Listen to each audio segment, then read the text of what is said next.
আমি পেতে পারি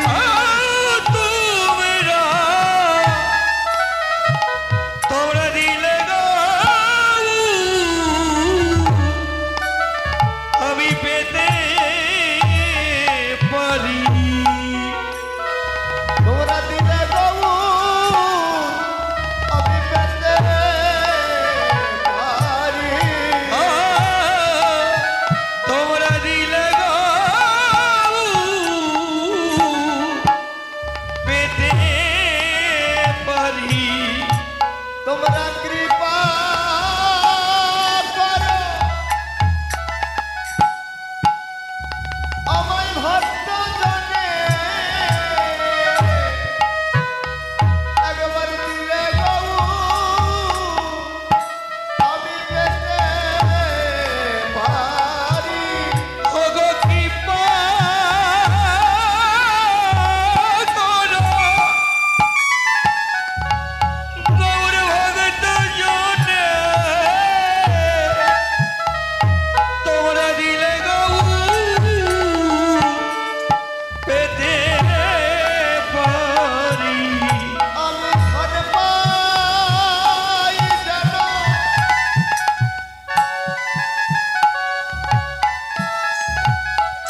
চরণে আমায় কৃপা করো গৌর ভক্ত স্থান পাই যেন শ্রীচরণে কৃপা হরি গৌর হরি গৌর ভগত জনে স্থান পাই যেন শ্রীচরণে কৃপা করো ভগত জনে স্থান পাই যেন শ্রীচরণে কৃপা করো ভগত জনে দিলে গো পেতে পারি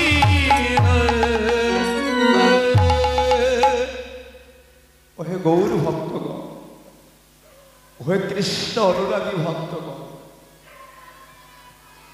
এই ভক্তের মাঝে আছে আমার ভগবান কেননা সে যে ভক্তাধীন ভগবান ভক্ত বাচ্চা কল্পতরু তিনি ভক্ত বাচ্চা কল্পতরু হয়ে সচ্চিদানন্দ ঘন বিগ্রহ একটি রূপ সাকার অন্য রূপটি নিরাকার ভগবানের সেই সচ্চিদানন্দ নিজ ইচ্ছা শক্তি স্বীয় শক্তিতে তিনি যে রূপ লাভ করেছেন ধারণ করেছেন সেই রূপেই আমার ভগবানের দিব্য রূপ ভক্তজন সেই ভগবানের দিব্য মূর্তি দর্শন করেন যে রূপ লাভ করেছেন আমার রূপ সনাতন যে রূপ লাভ করেছেন প্রভু জগদানন্দ যে রূপ লাভ করেছেন আমার ভক্ত অর্জুন যে রূপ লাভ করেছেন ভক্ত সঞ্জয় ভক্ত হনুমান সেই সচ্চিদানন্দ আনন্দ ঘন বিগ্রহ প্রভু সেই রূপের তুলনা এহেন দীন দাস কি দেবে তার যে জগতে কোথাও তুলনা হয় না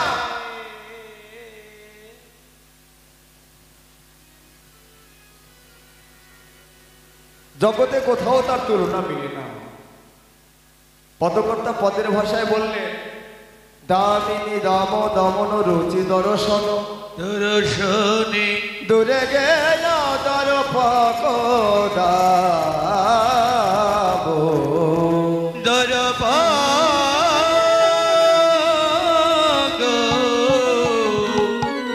দরপগ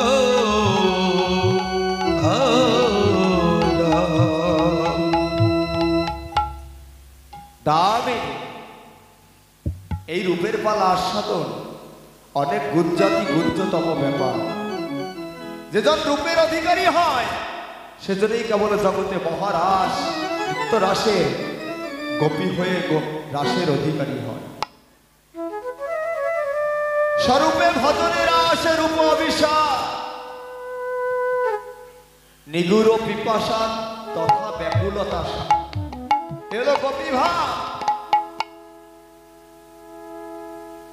নিগুড় পিপাসা যথা ব্যাকুলতা অর্থাৎ গভীর উদ্বেগ সেই রূপ দর্শন করবার লাগি আজ প্রভু জগদানন্দ সেই নিজ তুলিকা লিপিবদ্ধ করলেন। বাবা, এই রূপের পালা শ্রবণ করতে অনেক ভাগ্য লাগে। সত্যিকার অর্থে যে যেখানে থেকেই শ্রবণ করছেন, লীলা অমৃত শ্রবণ মঙ্গল, এটি ব্রহ্ম বাক্য। একটি বছর পরে আপনি থাকবেন না, আমি থাকবো না, কিন্তু এই ব্রহ্ম বাক্য এখানে থেকে যাবে। এখানকার প্রতিটি আকাশ বাতাস মাটি গাছপালা তরু বৃক্ষ, এই আঙ্গিনা, এখানে এই ব্রহ্ম বাক্য থেকে যাবে। আমার মতো কোনো অভক্ত সে বাক্য শুনতে পাবে না, কিন্তু যদি কোনোদিন কোনো কৃপা বলে কোনো সাধু সজ্জন এখানে আসে, এই লীলামৃত তখন সে শুনতে পাবে, সে দেখতে পাবে। সকলের প্রতি কৃপা হয় না। সমস্ত পালা লীলা কীর্তনে বেশি মাধুর্যপূর্ণ এবং গুঞ্জতম হচ্ছে রূপ পালা। এটি যারা যুব সম্প্রদায় তাদের শ্রবণ করা উচিত, কিন্তু দুর্ভাগ্য এহলো যুব সম্প্রদায় একজনও নেই এখানে। তাদের দরকার নাচানাচি আর গান বাজনা। দুঃখ হয় আমাদের কুশিক্ষা অপশিক্ষার দুঃখ হয়। ধিক্কার সে শিক্ষাকে যে শিক্ষা আমার বাবা মার মুখে হাসি ফুটায়, জগতের মঙ্গল করে না। আমার মাকে কাঁদা, আমার বাবাকে ছেঁড়া কাপড়ে গায়ে দিয়ে রাখে। এরকম ডিগ্রিধারী এমএ পাস বিএ পাস পিএইচডির ধিক্কার জানায় সে শিক্ষা। নিজ সংস্কৃতি নিজ ধর্মকে হারাতে বসেছে সনাতন। আমাদের একটাই মুখ্য কারণ, আমরা প্রকৃত জিনিসটাকে ফুটিয়ে তুলি না। আমার সন্তানকে আমি কখনো আনি না, বাবা একটিবার ধর্ম শেখ, সনাতনকে জান। জগতের সমস্ত নিদর্শনের আদি নিদর্শন, শ্রেষ্ঠ নিদর্শন আমার সনাতন। এমন কোন প্রশ্নের উত্তর নাই এখানে পাওয়া যায় না।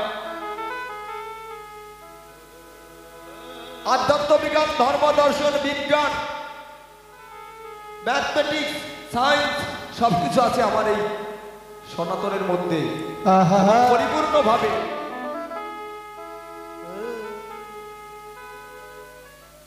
যদি আপনাদের কৃপা হয়,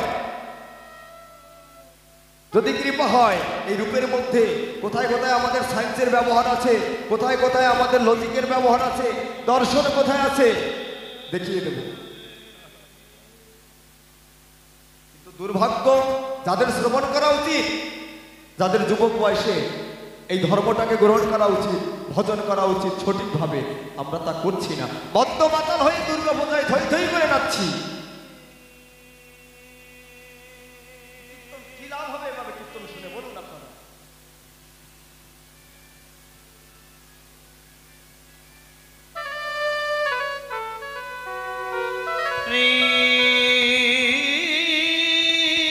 রূপ আস্বাদন। তত্ত্ববেত্তাগণ বললেন কাম ও প্রেমের দ্বন্দ্বই মুখ্যতম বিষয়। রাজা মদন তিনি ভাবতেন জগতে তিনি শ্রেষ্ঠ রূপের অধিকারী, তার মতো রূপের অধিকারী জগতে ত্রিজগতে আর কেউ নেই। এই মদনের এত প্রভাব, এত তেজ। ব্রহ্মার মানসপুত্র, ব্রহ্মার মানসপুত্র হয়েছে এই মদন। রাজা মদনের 5টি বাঘ।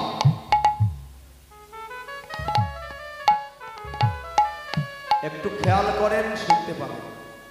আমি ধীরে ধীরে বলছি, বাবা কথা বলো না, মনোযোগ দেন, তাহলে অবশ্যই শুনতে পাবেন। জীবনে অনেক কীর্তন শুনেছি, কীর্তন শুনতে শুনতে পদাবলী মুখস্থ করেছি, কিন্তু একটা অর্থ আমরা বুঝতে চাইনি। কাম ও প্রেমের দ্বন্দ্ব মুখ্যতম বিষয়। দেখুন কামকে জয় করে কিভাবে প্রেমে রূপান্তর করেছেন আমার মহাপ্রভু। ব্রহ্মার মানস পুত্র রাজা মদন তার 5টি বার মদন মাদন মোহন শোষণ স্তম্ভন। পিতা ব্রহ্মা বললেন, তুমি জগৎকে সৃষ্টি কাজে নিয়োজিত থাকবে, তুমি যাকে স্বর নিক্ষেপ করবে সে তোমার বাণে জর্জরিত হয়ে রসে মেতে থাকবে। ডেকে বললেন, তাই যদি হবে হে পিতা ব্রহ্মা, আমি তোমার উপরেই আমার স্বর নিক্ষেপ করে দেখছি। তৎক্ষণাৎ 5টি বার ব্রহ্মার উপর নিক্ষেপ করলেন। আমার পিতা ব্রহ্মা যিনি সৃষ্টি করেছেন তিনিও ভাবে কামাতুর হয়ে গেলেন।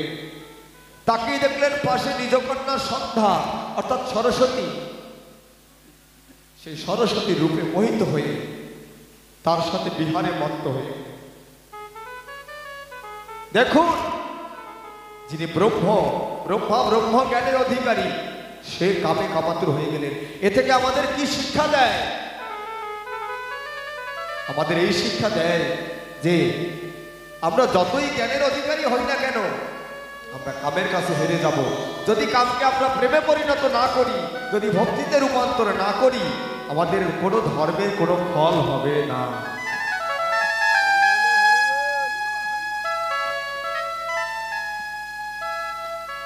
নিজ কন্যা সন্ধ্যা সরস্বতী ছুটে গেলেন বিষ্ণুদেবের কাছে, বাবা রক্ষা করুন, এই যে অধর্ম, এই যে অন্যায়, একটিবার রক্ষা করো। তিনি ডেকে পাঠালেন শিবলোকে।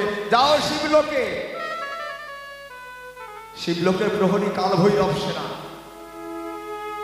দেবী সরস্বতী অগ্রভাগে ছুটছে আর পিছনে পিছনে ধাওয়া করছেন পিতা ব্রহ্মা কামাতুর হয়ে। যখন শিবলোকে গেলেন কালভৈরব সেনা, আমার ব্রহ্মাকে কামাতুর দেখে যে মস্তকটি তার কামাতুর হয়েছিল 4 মস্তকের 1 মস্তক, সেই মস্তকটি কালভৈরব সেনারা কেটে দিলেন। সেই মস্তকটি গিয়ে পড়ল ভারতের একটি জায়গা। সেই জায়গার নাম এখন একটি তীর্থ হয়েছে। তীর্থটির নাম কপাল বিমোচন তীর্থ। তাই আমরা দেখতে পাই ব্রহ্মার 3 মস্তক। আবার এই মদন রাজা শিবকেও বাণে জর্জরিত করেছে। বাণে জর্জরিত করে তার ধ্যান ভঙ্গ করে দিয়েছিল। তখন শিব তার ধ্যান ভঙ্গ করে তার রোশনল অর্থাৎ ত্রিনয়নের জ্যোতি দ্বারা আমার মদনকে ভস্মীভূত করে দেয়। তখন এই মদনের আর দেহ থাকে না, হয়ে যায় অনঙ্গ মদন, কোনো অঙ্গ থাকে না। অবশেষে রতিদেবীর প্রার্থনায় আবার দেবাদিদেব মহাদেব সেই মদনকে দেহ ধারণ করায়। নতুবা জগতের সৃষ্টিতে রসন। এইভাবে আমার মদন রাজা ওই গৌরহরি প্রেমের কাছে, গৌরহরি রূপের কাছে আমার মদন রাজা হেরে গেল। আমার গৌর সুন্দর কি করলেন? নীল মদনের রাজ্য নীলাম করিয়ে, নীল মদনের রাজ্য ওরে নীলাম করি, অনিল মদনে রাজ্য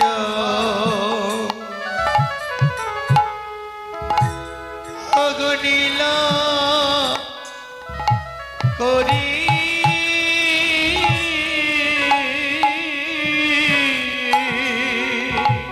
নীল মদনের রাজ্য ওরে নীলাম করি রে, সে যে মুখে বলে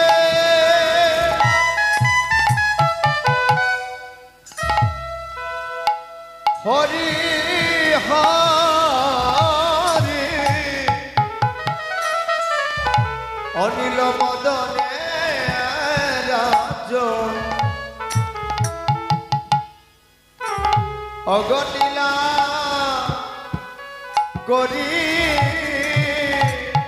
সে যে মুখে বলে হরিবল হরিবল আরে অগহরি হরি নীল মদনে রাজ্য নীল করি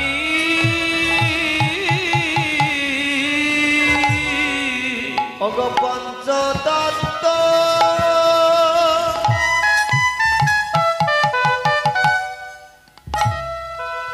পঞ্চতত্ত্ব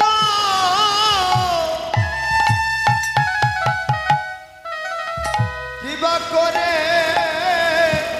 জানি নীলমদনে রাজ অগরা নীলা করি অগ পঞ্চতত্ত্ব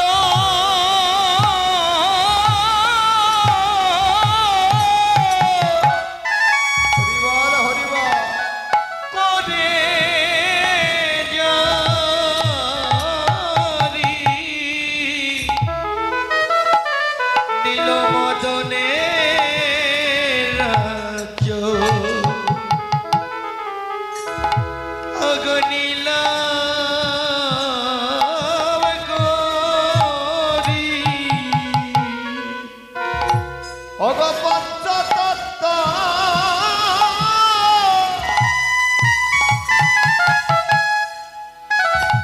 অগৌরি করে জারি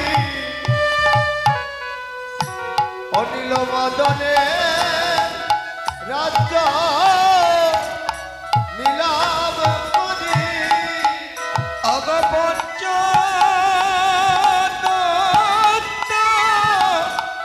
করে জারি নীল মদনে নীলাম করি একেবারে মুখে বলে হরি হরি নীল পঞ্চতত্ত্ব করে জারি অগ হরি নাম প্রেম দিয়ে নীল মদনে রাজ্য নীলম করি একবার রাধা প্রেম বিলাইয়ে নীল মদনের রাজ্য নীলম করি হরি বল হরি বলে হরি হরি নীলম করি মদনের রাজ্য নীলম করি নীল মদনের রাজ্য নীলম করি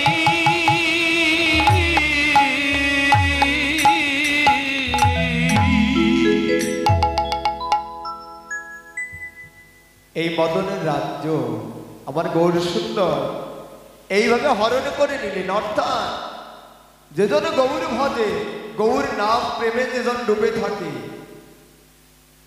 তাকে অন্য কোনো ষড়রিপু কাম ক্রোধাদি মদ মোহ মাৎসর্য কোনো লালসা তাকে আটকাতে পারে না। তিনি কি হয়? তিনি এর অধীশ্বর হয়ে যান, সমস্ত রিপু তার দমনে ধরে। ডেকে ডেকে বললেন পদকর্তা, ও তবে গোড়া রূপের আর কি তুলনা চলে? হ্যাঁ, সনকু সুমত হে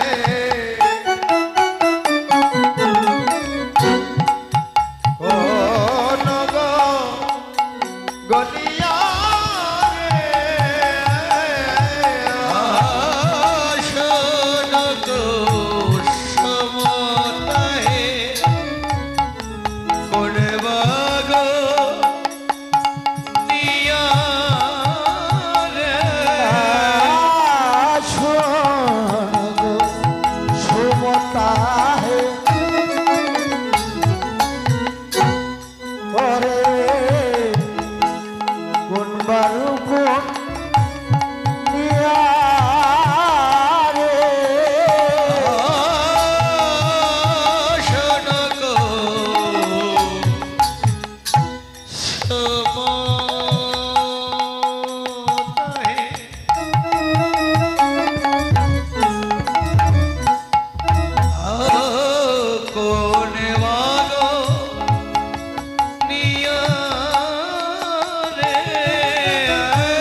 প্রভাত বেলায় ওই সূর্যের প্রভা যেমন বেড়ে যায়, দিবায়ুতি আমার কানে ওই সূর্যের প্রভা কানি যেমন ক্ষণে ক্ষণে বেড়ে চলে। আরে অপরূপ রক্তি নভা যেন তারা দীপ্তি দিনে দিনে বেড়েই চলে। আমার গোড়া রূপ এমন মধুর হয়, ক্ষণে ক্ষণে বাড়িতেই থাকে। ওই রূপের প্রভায় আর কভু কমে না রে, ওই রূপের প্রভা কভু ফুরায় না রে। যেজন এই গৌর শশী গৌর চন্দ্র যেজন ধরে রাখে, ওই প্রভাতের সূর্যের নাই তার প্রভা ক্ষণে ক্ষণে বেড়েই চলে।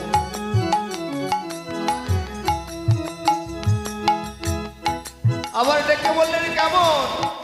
ও গোরা রূপে গোরা রূপে গোরা রূপে যাই বলি আরে ও কি আহামরি রে গোরা রূপের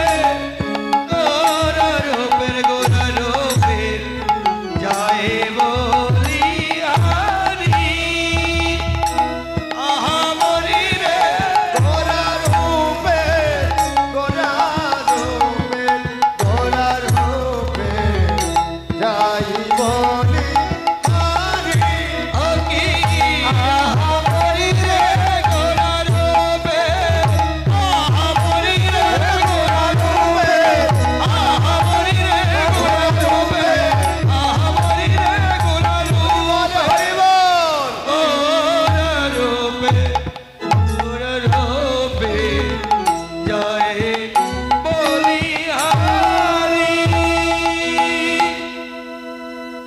রূপের বলিহারি যাই, কেননা ওই রূপের বলিহারি যাই ছাড়া বলা তো আর কিছুই নাই।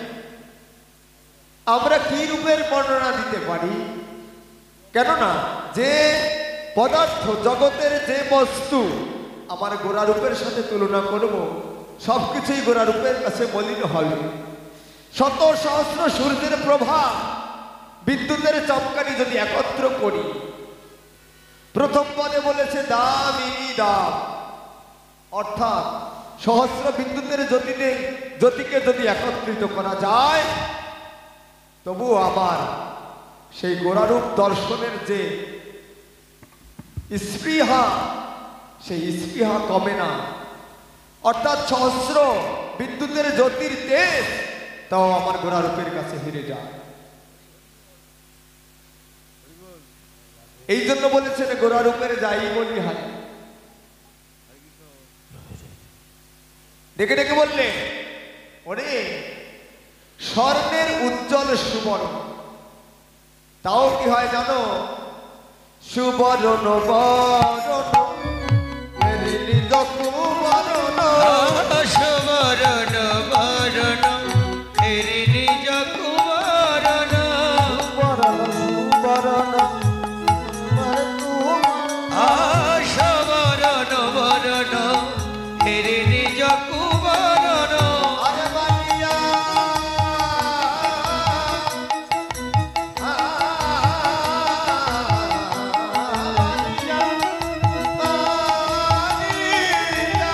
বানিয়া কোন মনস্তাপে হরে মানি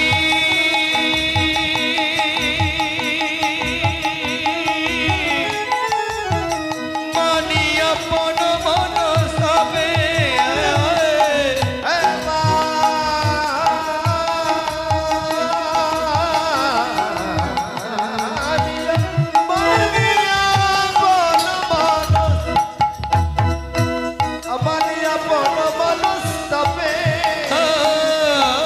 মানি আপন মন সবে আহা সুবরণ সুবরণ বরণ হেরি নিজ কুবরণ।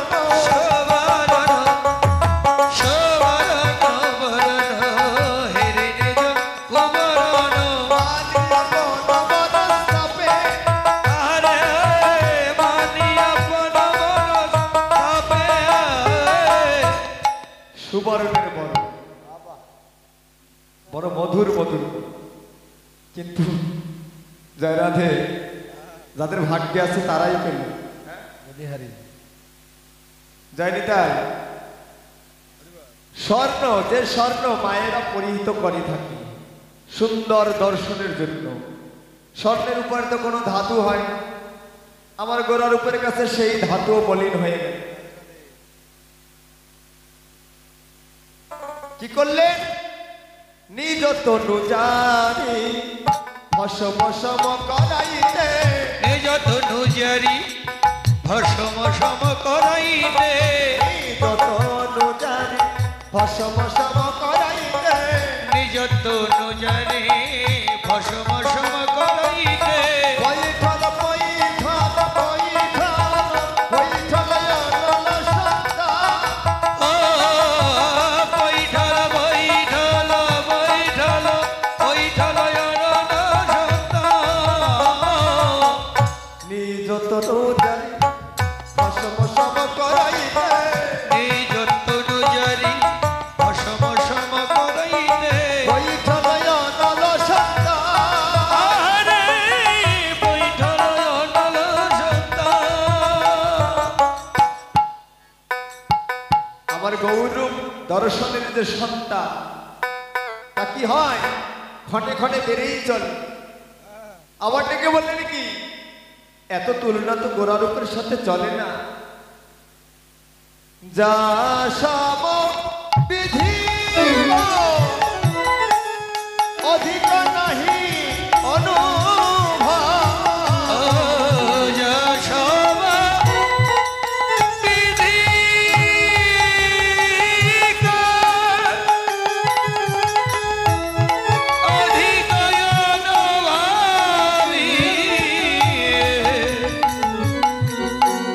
অগতা সম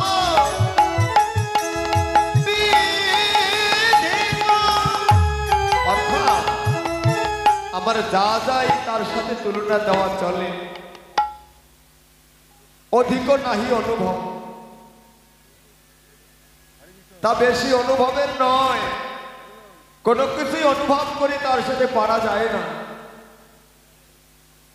যা সামা বিধিক অধিক নাহি অনুভব।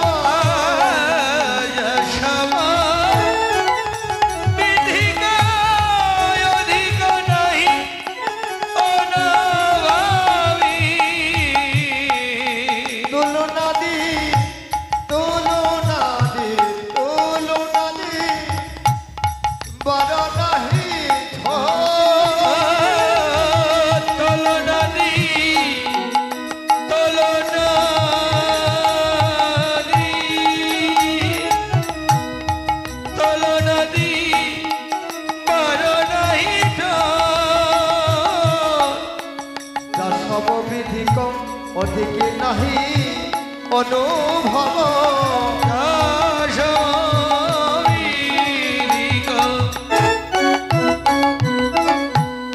অধিক নাহি অনুভবে। যা সমবিধিক অধিক নাহি অনুভব। যা সমবিধিক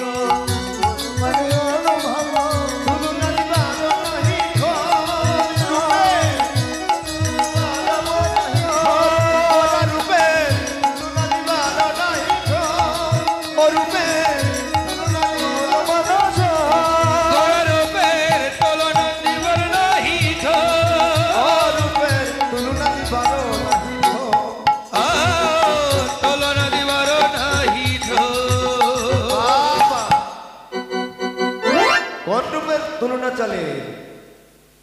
হ্যাঁ, রূপ কারা দর্শন করেছে, কেবল সেই ভক্তের ভক্তি আর তুলনায় চলে। কেমন প্রেম ভক্তির মহাজন শ্রীল শ্রী নরোত্তম দাস ঠাকুর, খেতুরি ধাম, রাজশাহী খেতুরি ধাম। যারা গেছেন তারা জানেন। গান গাইলে তো গান শুনতে ভালো লাগে, তাই না? তাল নৃত্য দেখতে ভালো লাগে, কিন্তু এই পথের রস আস্বাদন যদি না করা হয় তবে কি তার মাহাত্ম্য অনুভব করা যায়? রূপকে দর্শন করেছে শ্রীল শ্রী নরোত্তম দাস ঠাকুর খেতুরি, যাকে বলা হয় প্রেম ভক্তির মহাজন। সর্বশেষ পদাবলী কীর্তনে যিনি পদ লিপিবদ্ধ করেছেন এই নরোত্তম দাস ঠাকুর।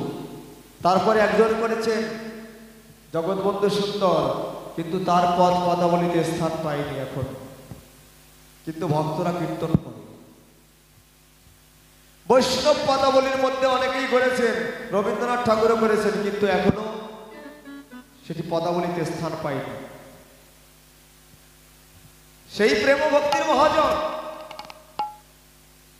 শ্রী শ্রী নরোত্তম দাস ঠাকুর আমার ভগবানের কাছ থেকে স্বপ্নাদিষ্ট হলেন, নরোত্তম তুমি যাও একটিবার,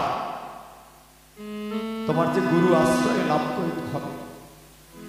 কেননা গুরুচরণ আশ্রয় লাভ না করলে জগতের কোনো সাধনই হয় না।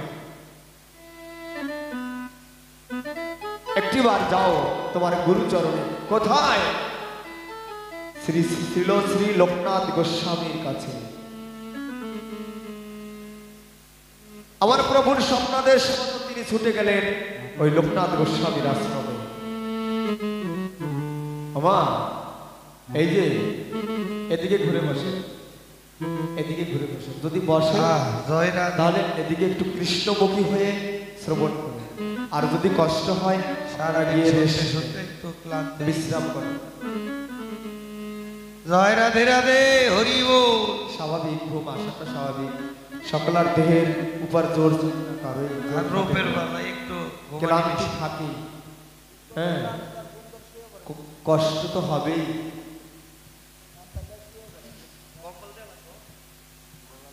শুনুন, নরোত্তম দাস ঠাকুর কি করলেন? লোকনাথ গোস্বামীর কাছে চলে গেলেন। বাবাজি আমাকে আশ্রয় দাও। তোমার কাছে আমি দীক্ষা গ্রহণ করব, আমার জীবনকে ধন্য করব। দেখে বললেন, না নরোত্তম, ও নরা, না, তোকে আশ্রয় দেওয়া যাবে না, আমি তোকে গ্রহণ করব না। প্রভু কেন?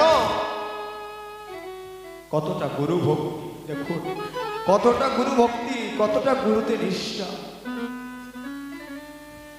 তিনি গুরু চরণ ছাড়লেন না, বললেন, গুরুদেব তুমি যদি আমাকে ত্যাগ করো, আমি তোমার সঙ্গ ত্যাগ করব। তুমি আমাকে ছেড়ে দিতে পারো, কিন্তু আমি যখন তোমার চরণে একবার এসেছি, আমি তোমার চরণ ছেড়ে দেব না। আমি কি করব জানো? তোমার যত উচ্ছিষ্ট আবর্জনা ময়লা, আমি সেগুলো পরিষ্কার করে দেব, আমি ধুয়ে মুছে দেব, আমার শিষ্যত্বের জনপ্রিয় ধন্য হবে। যদি কারো গুরুতে নিষ্ঠা থাকে এরকম, তবে তার গুরু কৃপা হয়ে থাকে। লোকনাথ গোস্বামীর আশ্রমের যত ধৌত কর্মান, অদূর গঙ্গা থেকে যে জল আনতে হয় মাটির কলসিতে করে, আমার নরোত্তম তাই করত। একখানি মাটির কলসিতে করে ওই অদূর গঙ্গা থেকে গঙ্গা জল প্রতিদিন নিত্য কর্মের জন্য নিয়ে আসত। সেই মাটির কলসিখানা ওই মস্তকে বহন করতে করিতে এক সময় মস্তকে ঘা হয়। মস্তকে ঘা হয়ে এই নশ্বর দেহের চামড়াটি পচে গেলে শুরু, চামড়াটি পচিয়ে সেখানে ছোট ছোট পোকা কীটের সৃষ্টি হয়। দেখুন কতখানি নিষ্ঠা গুরুতে, তবু গুরুদেবের চরণ ছাড়লেন না, সঙ্গ ছাড়লেন। কোনো একদিন সেই কলসিখানা মাটিতে রাখতে গিয়ে দেখতে পায় দুটি কীট ওই কলসির তলার সাথে মাটিতে পড়ে গেল।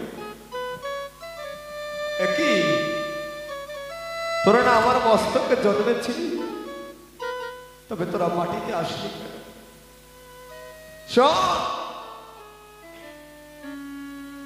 আমি তো জন্মের মতো গুরু বৈমুখ হয়ে গেলাম, আমি তো গুরুর সেবায় লাগলাম না, আমার এই নশ্বর দেহটি তো আর গুরুর সেবায় লাগলো, আমার এই দেহটি আর গুরুর সেবায় লাগলো। আমার এই দেহটি যদি অন্য কোনো সেবায় নেওয়া লাগে তাতে আমার দুঃখ নাই, অন্তত তোদের সেবায় তো লাগুক। তোরা দেহটিকে আস্বাদন করে তোরা বেঁচে থাক, তোরাও তো ভগবানের সৃষ্ট জীব। এই বলে সেই কীট দুটি তারা আবার মস্তকে রেখে দিল। এই ছিল নরোত্তমের গুরু ভক্তি, গুরু নিষ্ঠা।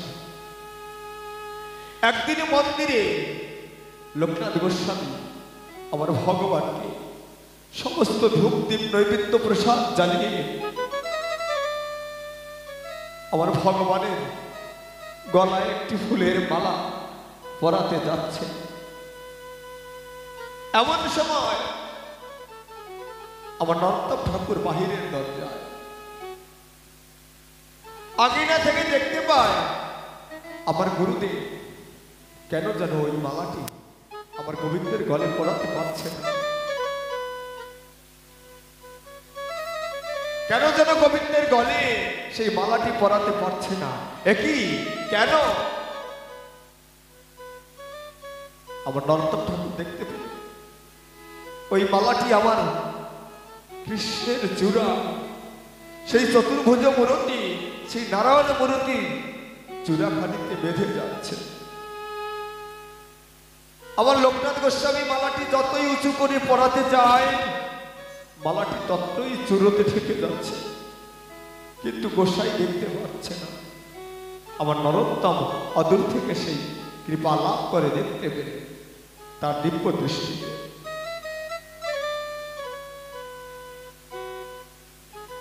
একই নরোত্তম, আমি মালাটি পরাতে পারছি না কেন? গুরুদেব, তোমার যে বড় ভুল হয়ে যাচ্ছে, তুমি দেখতে পাচ্ছ না আমার ভগবানের চূড়ায় মালাটি ঠেকে দিচ্ছে? তুমি কি দেখতে পাচ্ছ না? যদি দেখতে না পাও তবে আসো, আমাকে স্পর্শ করে দেখো, আমাকে ছুঁয়ে দেখো। যখন লোকনাথ গোস্বামী ওই নরোত্তমকে স্পর্শ করে আমার ভগবানের মূরতি দিকে তাকায়, তখন সেখানে দেখতে পায় ওই ছোট্ট গোপালের জায়গায় আমার চতুর্ভুজ নারায়ণ মূরতি, রাধা গোবিন্দ মূরতি হয়ে দাঁড়িয়ে রয়েছে। হৃদয় গৌর হরি বল। হরি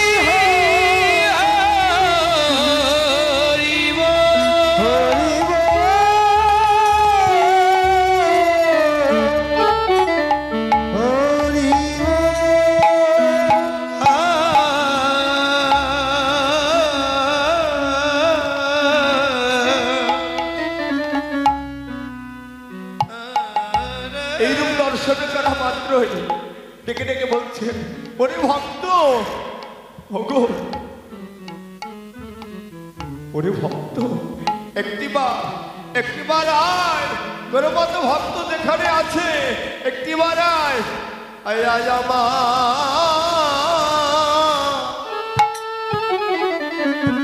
আমার বক্ষে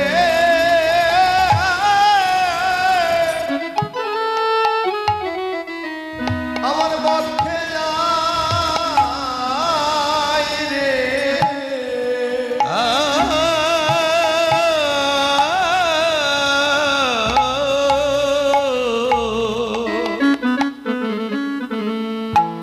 একবার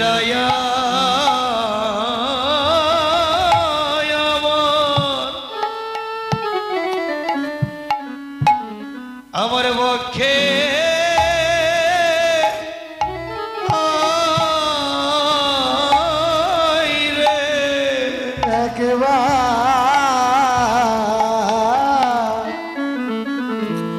একবার আয় ভক্ত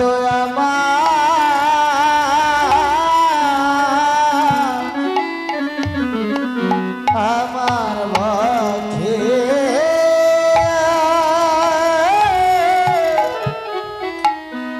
আমার ভক্তে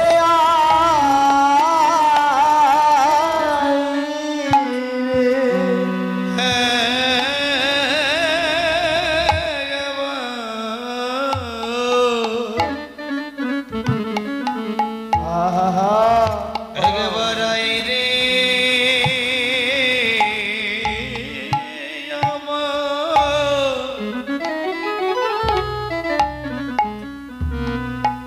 আমার পক্ষে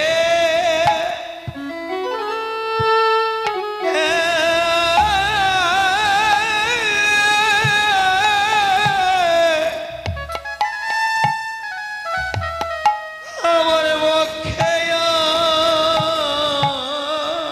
রে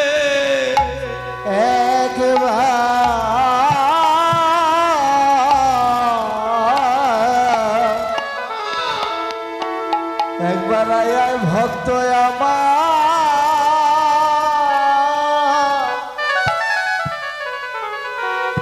আমার ভক্তে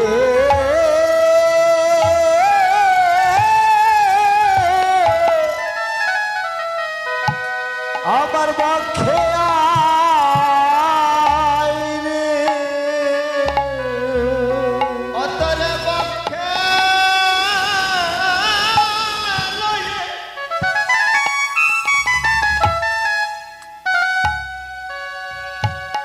তোর বক্ষে লয়ে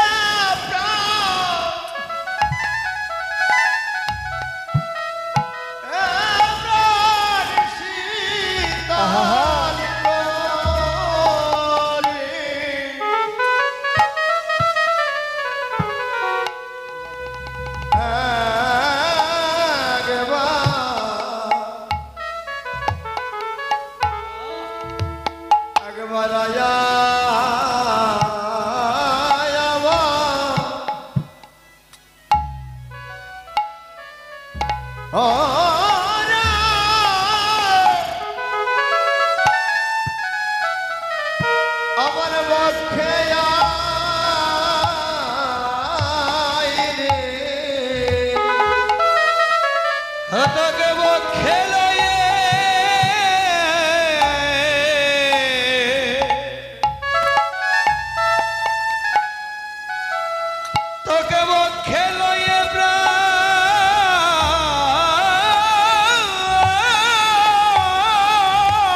একবার রে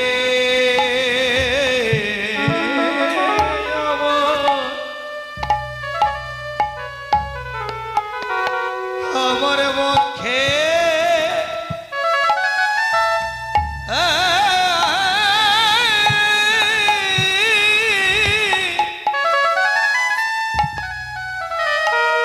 আমার পক্ষে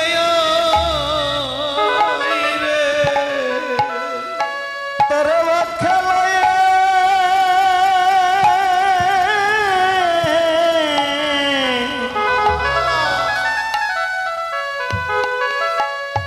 তোরে বক্ষে লয়ে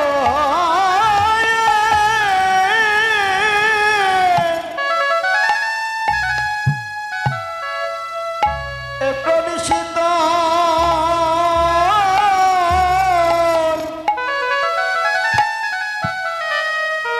আমার প্রাণ শীতল করি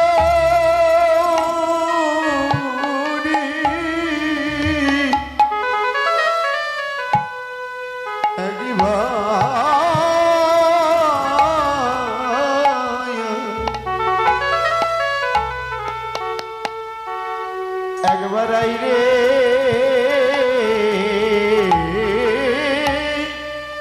অক্ত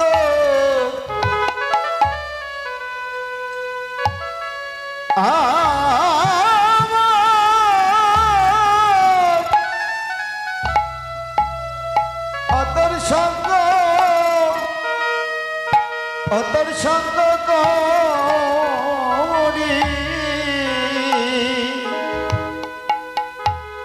আমার তাপি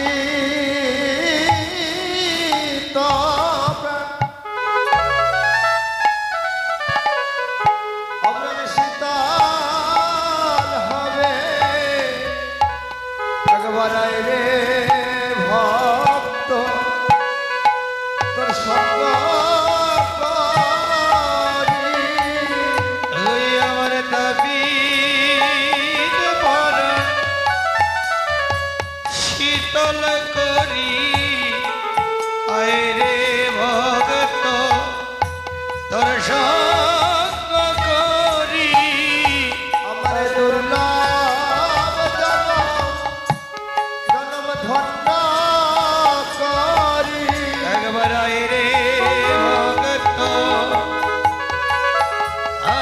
সঙ্গ করি আমার মানব জন্ম ধন্য হবে একবার আয় রে ভক্ত তো সঙ্গ করি আমার মানব জন ধন্য করি একবার আয় রে ভক্ত তোর সঙ্গ করি তোরে বক্ষে লয়ে প্রাণ শীতল করি একবার আয় রে ভক্ত তোর সঙ্গ করি বক্ষে লয়ে প্রাণ শীতল করি আয় রে ভক্ত তোর সঙ্গ করি তোরে বক্ষে লয়ে প্রাণ শীতল করি আয় রে ভক্ত তোর সঙ্গ করি তোরে বক্ষে লয়ে প্রাণ শীতল করি একবার আয় রে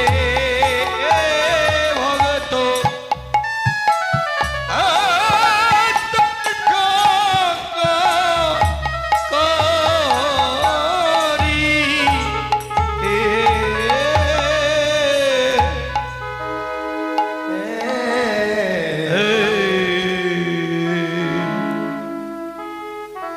যে জনা লিখিয়াছে এই রূপের পথখানি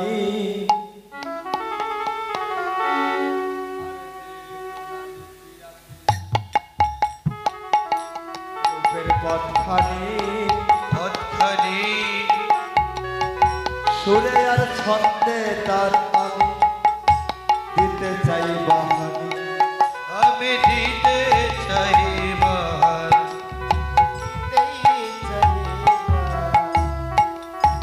একদিন জগদানন্দ প্রভু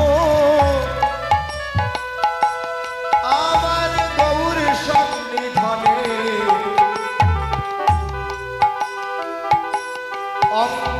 তৈল মার্দন করিবার লাগি যায় তৈল আনিবারে আরে জয় তৈল নির্বারি আই গো জয় তৈল নির্বারি 16 সাধুর হতে জগদানন্দ নন্দ